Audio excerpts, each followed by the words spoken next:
You are listening to the Body Charge podcast, and I'm your host, Sandy Sanderson. Welcome to the Body Charge podcast. Today's topic is getting rid of brain fog via the glymphatic system. Stresses, chemical exposures, and nutritional deficiencies can cause excessive waste buildup in our brain and central nervous system, which can lead to toxicity, brain fog, headaches, and inflammation. If our brain superhighways of electrical and neuronal activity get clogged with traffic jams, it can get hard to think clearly, memory can fail, and emotions can get out of control. My special guest today is Michelle Davies, fully trained in osteopathy with 27 years of practical experience. She's an expert in the glymphatic system and now also an accomplished author of the self-help healing book, Miracle Worker, Mental Clarity. So welcome aboard, Michelle. Lovely to have you. Oh, it's my greatest pleasure to be here and share this space with you today. I'm really excited. Thank you. Yes, I think how the brain works is going to be super interesting for people because, it's often a big problem people don't know how to solve.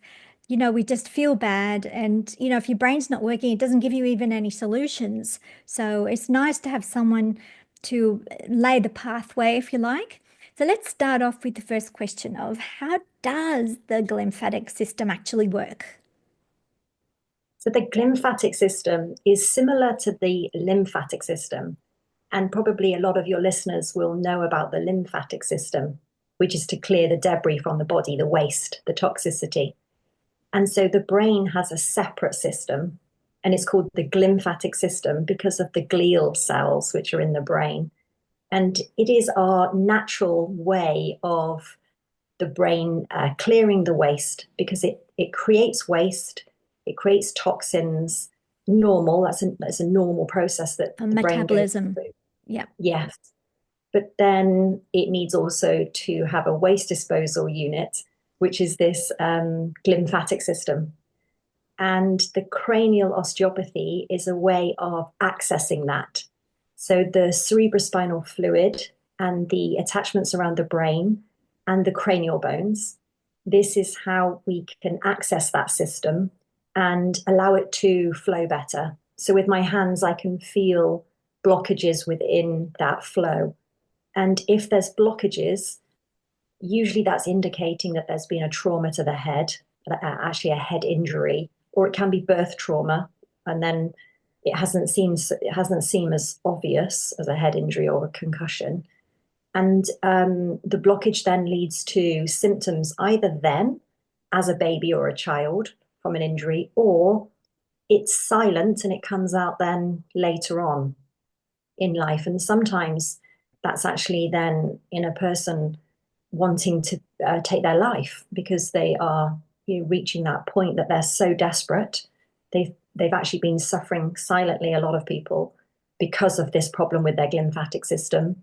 And it leads to the depression, anxiety, and it gets out of control. And they're in a place where they just feel so overwhelmed.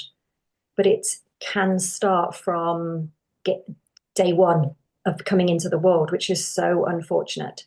But people like myself can access that and be able to allow it to flow better. And I always say to people, the best gift you can give your child is take them and have them assessed sometime after birth to have their glymphatic system looked at, because you don't know what you could be preventing by allowing it to flow. Yes, and so if there are abnormal pressures, the skull of a baby is very soft and pliable, and it's quite easy to sort of get out of position where things are being blocked. And then if we're not aware that that's happened, the child grows up getting used to feeling that way, which is not normal. Is that right? If so, we compensate. You're absolutely right. Because if you came into the world that way, you then don't know. So a lot of babies, I find, actually have a headache, but they're crying as a baby would cry. But the parents are told that perhaps it's colic because that's the word that's easy to be able to give a child, or reflux. Digestive problems. Yeah. Yes, yeah. But actually, it hasn't necessarily been that that's the problem. It's actually that the child's got the headache. But as you and I perhaps know, that the gut is related to the brain. Yes, So and there's often, got to be a two go connection together. with the vagus nerve, right? Yes, that's right. Yeah, through the vagus nerve. It's the superhighway between the gut and the brain, isn't it? So Yes. yeah, a lot of these children start out with a headache, but it's put down to something else, and then it doesn't get addressed. And then that problem leads to a sleep problem. So the child often doesn't sleep well through the night, or they wake up a lot, or that they need to always go into mum and dad's bed. Feeling So insecure. yes, insecurity because of the anxiety, because they're feeling disconnected. So they could have a loving family, very supportive, loving, but still the child is feeling really anxious because they have that problem within their glymphatic system. And then the parents are like, why is my child so anxious?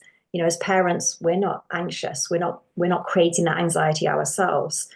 But It's a they're not feeling from realizing, nowhere without even a reason that we can think of. yes, because people don't know about the glymphatic system. It's Yes, only been known for I think about 16 years or so. So it's really relatively new to the medical world. very recent. So if you were trained before that, unless you've done extracurricular research, you may not know much about it at all as a health practitioner. No, I've been working with it for 27 years with my hands accessing it, but there's more knowledge around it now. Yes. We know more about how it works and what we're actually doing, I suppose. But from a practitioner perspective, it's the Yep. same for the last 27 years, just accessing that part of the structure of the body because it is the structure. It's there. So I would imagine neurologists would be familiar with the glymphatic system, and they would be dealing with sport injuries, for instance. Children maybe having a football injury, some kind of head trauma, and they'll go along and have an X-ray, and those kinds of tests don't actually detect if there is an obstruction to the glymphatic system, where the brain can detox itself. So, how do you assess someone when they come to you and they've said, I've been to the doctors and I've had all my scans and they can't find anything, but I'm still getting headaches after my sport injury? What kind of things would you do to work out what the problem is? So the first thing, always taking a full medical history. So we're trained when we're training to be an osteopath. It's like a medical degree. We're taught pathology, we're taught neurology, and we are able to do certain tests as well. But the first thing is taking a thorough a case history, medical history. So always begin with that because there are red flags. We recognize what is concerning, and sometimes it's a case of we have to refer back to hospital because actually the medical staff have actually missed something. So we don't we don't also trust what we've been told by the patient because there could be a mistake. So we Or they always bear that in may have mind as well. forgotten. Yes. Yeah. They may have had brain fog. Yes. That's very likely. And then it's the examination. So we are also taught how to test the cranial nerves. So we've got 12 cranial nerves and Yep. we can do certain tests. So we that also helps us understand if that problem is actually not correct and we need to refer on. So that's our safety test. Is that But kind then of like a reflex test where you test reflexes to see whether the signals are working in the nerves? yeah, it's very much like that. Yes. But not using a patella hammer. So we would do things like getting the patient to stick their tongue out. And you're looking for deviation of the tongue. And then you're looking at their eyes. So they'll follow your finger Yep. and you're looking at their eyes and whether they've got this movement going on. And you're asking them to swallow and you're asking them to feel sensation in their face. And then you're asking them to pull faces. So they would do this sort of thing and blow their cheeks out. So there are various tests as well as like balance, like walking in a straight line, heel to toe. So there are a number of tests that we can do. But as soon as I put my hands on the patient's skull bones, the head, the cranium, I can tell if they're concussed. So even when they've been told maybe that they're not concussed, they're fine, I'm the one saying to them, well, actually, you are concussed. Yeah. Because concussion as well can be there from years before. So it could be that there's a concussion from 10, 15, 20 years beforehand that hasn't been detected. Yep. But it has There, a low there, level inflammation. that's right, And the yes. body's just been putting up with it and trying to, and spending probably a lot of extra energy to compensate for that inflammation, not really ever getting over the line or resolving it because something's out of place or disconnected or blocked. Yeah, and that's when we see the chronic fatigue problems and the problems that people present with their thyroid, like hypothyroidism or hypothyroidism Yeah. or reproductive problems, libido problems. So it's people don't then think that it could be that their glymphatic system is dysfunctional because they're just looking at the symptoms that they've got. So it could be like, for example, having an overgrowth of hair on the body, but then they're not thinking that it could be the glymphatic system that's created that. Wow. Um, How does that so work? An because overgrowth of hair. because of the axis in the brain. So the three main axes would be the hypothalamus, pituitary, adrenal axis. Mhm. And then you've got the hypothalamus, Yes. pituitary, gonadal axis, and the hypothalamus, pituitary, thyroid axis. Yes. So it's And an endocrine effect as well. yes, yeah, Hormonal so endocrine system. yes, yeah. Oh, that's And far reaching. Central nervous system goes everywhere. yeah. So people have these symptoms develop and will just treat the symptoms, but not the cause of it. So they won't be thinking of the brain health That's and the not on their glymphatic. checklist. It's not on their checklist, no. But I hope for the future that it would be. Yes. Yeah, Yeah, so it makes a lot of sense. But so we can develop these physical blocks from injury or trauma, but we can also develop them from stresses or exposure to chemicals um, yeah, that, that can also cause blockages because you're someone right. doesn't necessarily have had a car accident or some kind of blunt trauma, but can over time develop this kind of clogging effect. Yes, Yeah. you're right. I have patients that may well have experienced something very emotional, a trauma, and that can have the same effect. It causes inflammation. So we have oxidative stress in the brain because the brain requires a lot of oxygen and a lot of fat. And there has to be a balance with the metabolites in the brain. There has to be this balance of the toxins and the antioxidants that clear away the free radicals. And if there isn't that balance there, then havoc happens. But it can be purely from an emotional trauma, and that there lies with the problem with the vagus nerve connection, the superhighway between the guts, because our it's like a second brain in the gut. We've got more neurons in the gut than we have in the brain. So we remember that there's that system at play as well. And the gut is so important for our immune system. 80, 70, 80% of our immune system is in our gut. So we Yes. can very easily upset ourselves and then upset this glymphatic system emotionally and toxicity, like you say, and just pollution. And And we're polluted. as the pollution and the toxicity grows, the pH level drops. So as we get Yeah, more acidic, then the yeah, immune system gets triggered and it sends in the troops to try and solve the problem because the acidity attracts pathogenic bacteria, viruses, fungus, all sorts of, you know, not good for us kind of microorganisms that feed no, off that acidic cyst. They feed off the waste. I kind of use an analogy like the compost heap, and all the bugs and the cockroaches get in there and, eat up the remnants. And eventually the bacteria and the fungi turn it all back into soil, and that's nature's recycling system. But we don't want to be a recycling system when we're still alive, right? We want that life force to keep pushing out the bad guys because we're alive and we don't need to be decomposed yet, right? yeah, I totally agree. I love that explanation. Yeah, that's really, really good. Very basic. Yeah, no, but it's great, isn't it, though? People can understand it better in basic terms. But Yeah, we so definitely need that energy. And we don't really want the energy on trying to detox the body all the time. Of course, it needs to detox, but if we can help it with the things that we are doing in our daily life, certain foods that we can eat, the water that we can drink, the early bedtime that we can have, like avoiding caffeine and alcohol.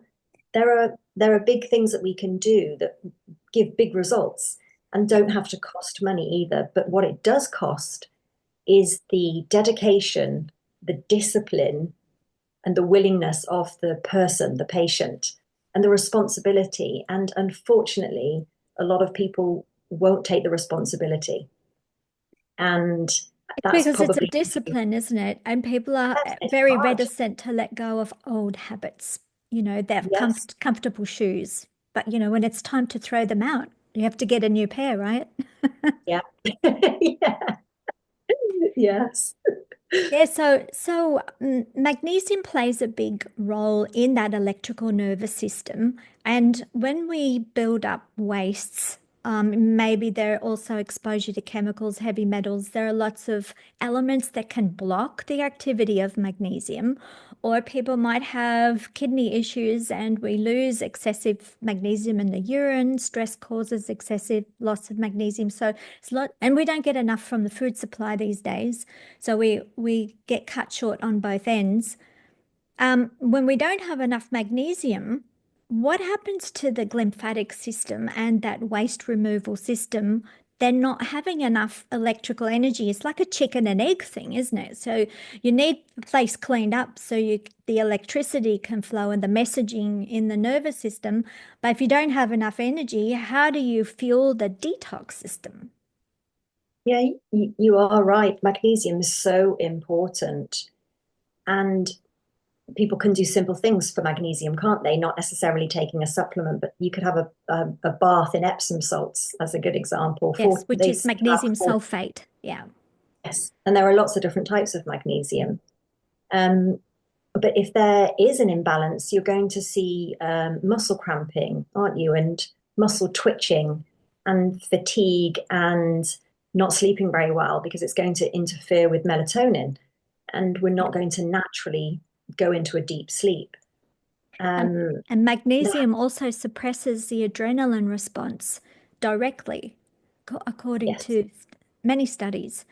yes, So if you're still a little bit hyper at night when you should be going to bed, you've got too much adrenaline stress hormone flowing through, you're not going to be getting into a deep sleep cycle. So using magnesium before bed is ideal in that circumstance. You could have a magnesium bath. I prefer magnesium chloride. It has more elemental magnesium and it's nicer on the skin.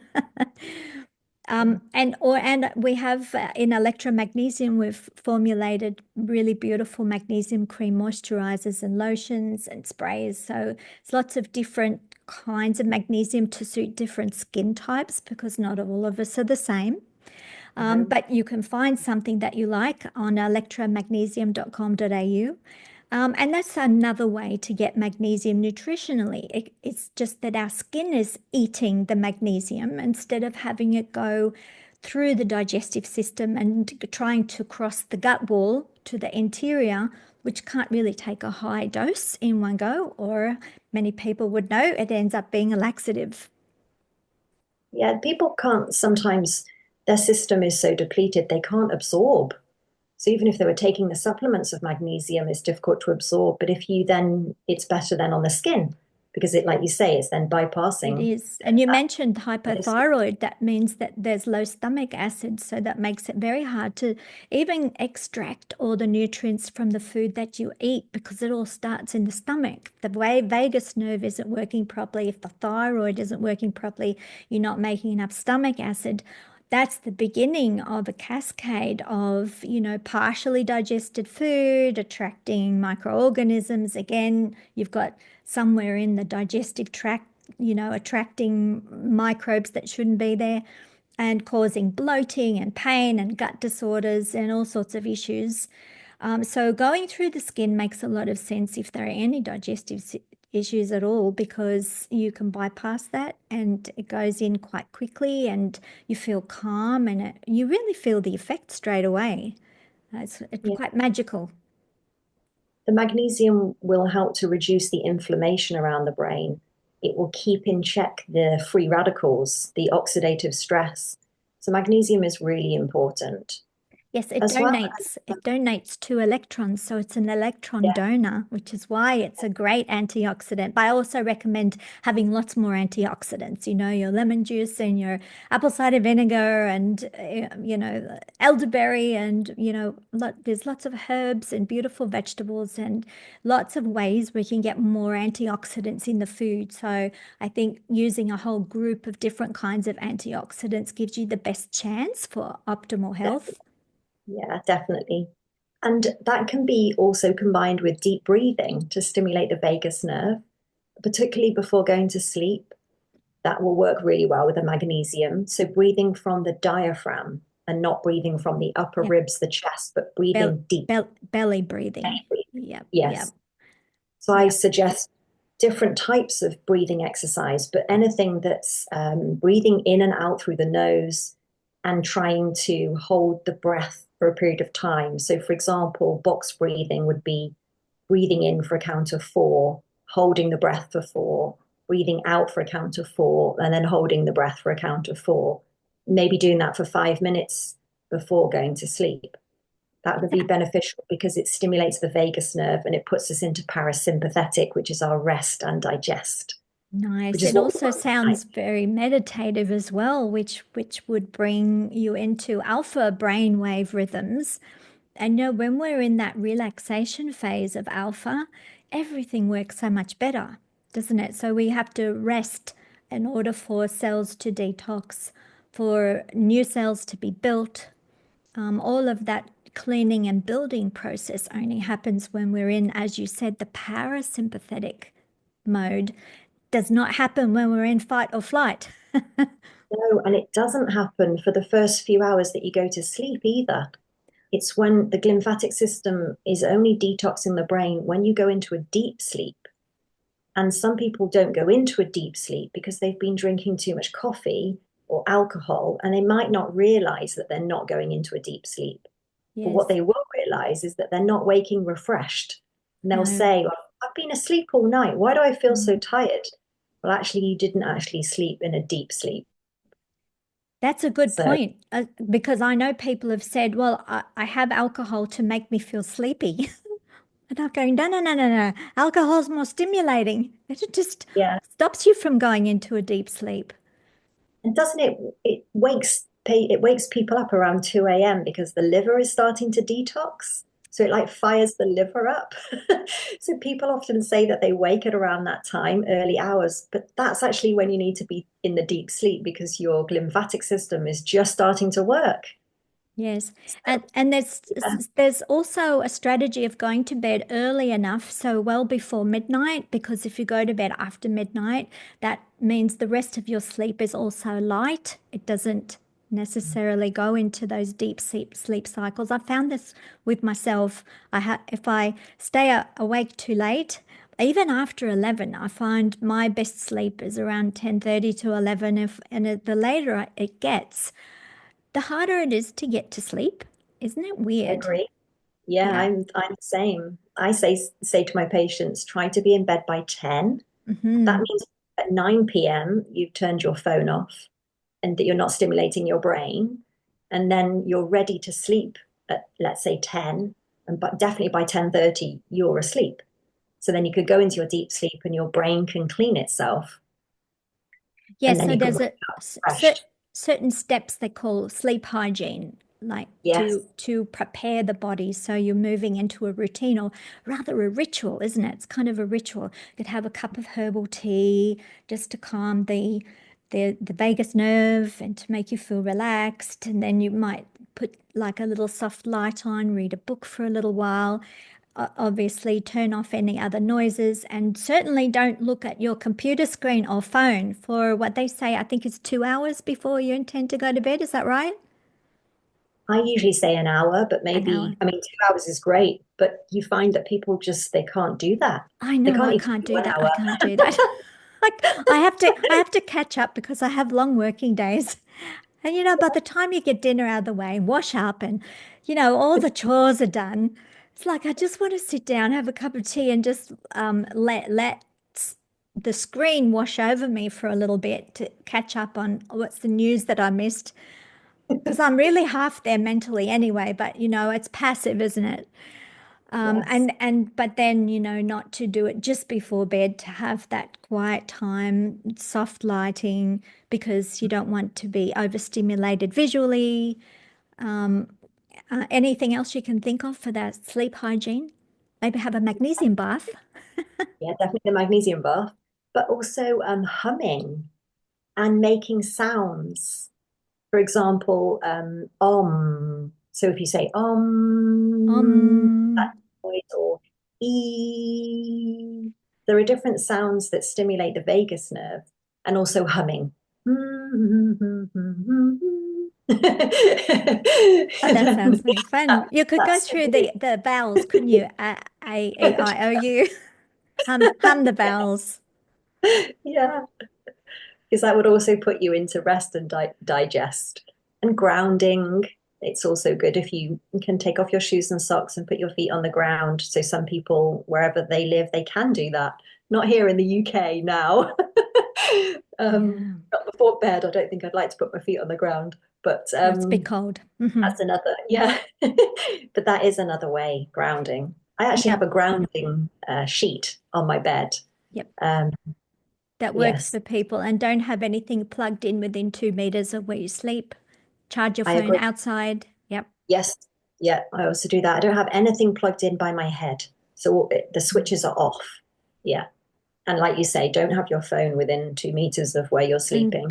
draw the curtains, make everything really dark because even moonlight can wake you up. Yes, and side sleeping.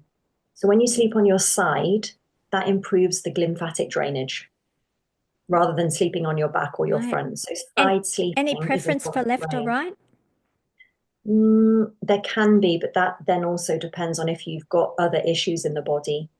Because for some issues, you're told not to lie on your left or not to lie on your right. So that's that would take a little bit more of a decision making, I think, for that. Yeah, I think people Generally, have favorite sides. I have a favorite side. I think I prefer my right for some reason. I'm not sure, but it just I end up that way. It's yes. funny, isn't it? I think like sleeping on your left can be good also for maybe your digestive system, Hmm. but sleeping on the right may be better for the heart.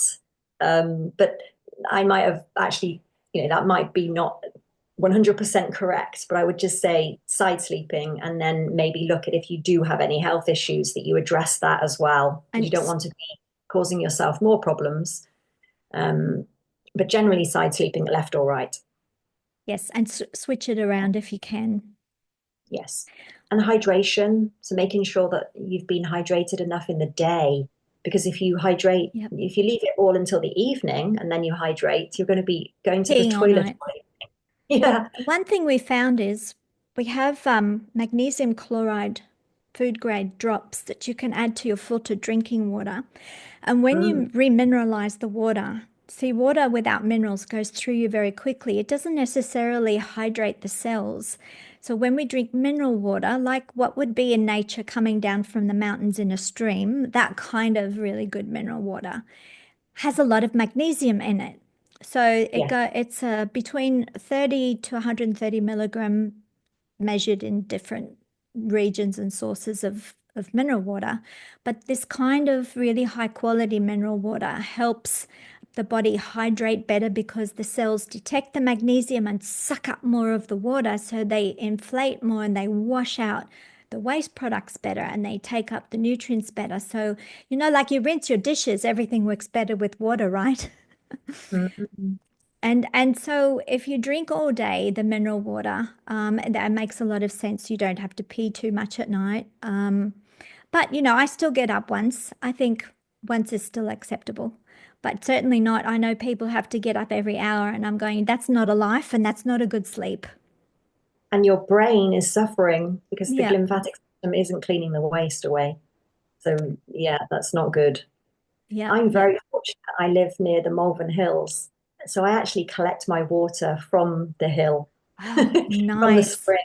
It's, Mountain yeah, water is so lovely. beautiful. Yes, Yes. full of oxygen. Yes. Yes, very, very good. People travel from maybe an hour or two to come to Malvern to collect their water from the springs. And there are lots of springs in Malvern. Yes, Um, a bit like Bath, right? yes, yeah. It's a long tradition, millennia of tradition where people would soak in mineral-rich hot springs to get rid of Hmm. their arthritis and pains and aches Yeah. and And now inflammation. we Yep. can understand why that happens, can't we? Yes, makes perfect sense. Almost like in our modern age, we have to relearn everything that they knew a long time ago. Yes, it's true. I just wanted to ask you one more thing before we finish about, when you said humming and the voice and the vagus nerve, I was thinking about those little tongue ties sometimes babies are born with that are not fixed, and that Mm. restricts the vagus nerve. Do you look at things like that when you investigate? Yes. Well, I treat babies from 1 or 2 days young, and that's usually because the parents have already heard about me or have treated their siblings. And that's for feeding. So I can help a child feed better. One, because of the hypoglossal nerve. So that's the nerve to the tongue, Yep. which helps it the feeding, but also the And the, jaw, the working through the temporal bone and the sphenoid bone of the cranium and helping the jaw release. And that enables the child to feed better. So some children have already had a tongue tie release and it still hasn't actually mm, made a difference to feeding. So then they'll come to me and have the treatment, and the two together then can work really well. So I don't do anything, I don't do a procedure for tongue tie release, but I work with the skull bones and the glymphatic system yes, yes, I to aid. believe that dentists specialize more in that area, but you could pick up if there's a problem, you could like put it on the checklist of things to investigate. Yes, Yeah. with the tongue tie. Yeah, because it's Yes, another yeah, obstruction, isn't it? yeah, So it's that's another in obstruction. addition to the muscles and the bones, a little bit Mhm. like TMJ. If the jaw is out, if it affects language, we can get headaches, sleep problems. So it's a good idea to, if you take your car to the car mechanic, they do a service and a checkup and they find out, what needs to be done. And we need to do that with our body too, don't we? We need Definitely, to go yeah, to an yeah. osteopath and get a good checkup, make sure everything's running properly. Or someone who's practicing osteopathy. I don't use the title osteopath anymore. Right, right. Yes, I'm you've food moved for on. You're recognition. Yeah. no worries. I really enjoyed this interview. I think it's so super interesting. It's always more to learn about the body. Such a magical machine. Yeah. So where can people go to find out more about what you do and what you've written? So I'm going to offer your listeners a free copy, a PDF copy of my latest book, which is Mental Clarity. I thought that'd be very helpful. And they can Beautiful. find that at braincareexpert.com. And the other book, both books actually are available on Amazon under my name, Michelle Davies. The first book is called Miracle Worker, and the second book is Mental Clarity. I Oh, have a new, sorry, fantastic. I I, have a I new go ahead. YouTube channel. So I'm putting out daily tips to inspire, educate, and empower people. And that's Healing with Michelle Davies. I've just recently started that, but I'm creating 250 videos, all of which are to support mankind. And then Wow. you could read about the patients that I've helped with their testimonials on worcester-osteo.com. We'll put And that there's, underneath the video. If people don't write it down, they can click. yes, yeah, we can add the links, can't we? Yeah, we will. We will. Well, thank They're you. the main ways. Yeah, thank you so much. We're about to be cut, so I want to thank you, and hopefully we can do this again and have another installment with some new information about how to manage our body better. Yes, thank you for having me. This was really good. Thank you. Bye bye. I hope you liked this conversation and will share it with others. Let me know what you thought about it in the comments below. If you want to listen to other Body Charge conversations, click like, subscribe, the bell icon, and click all notifications. Subscribe to our newsletter to get updates on blogs, podcasts, videos, and magnesium special offers at electromagnesium.com.au. Relax, recharge, and recover.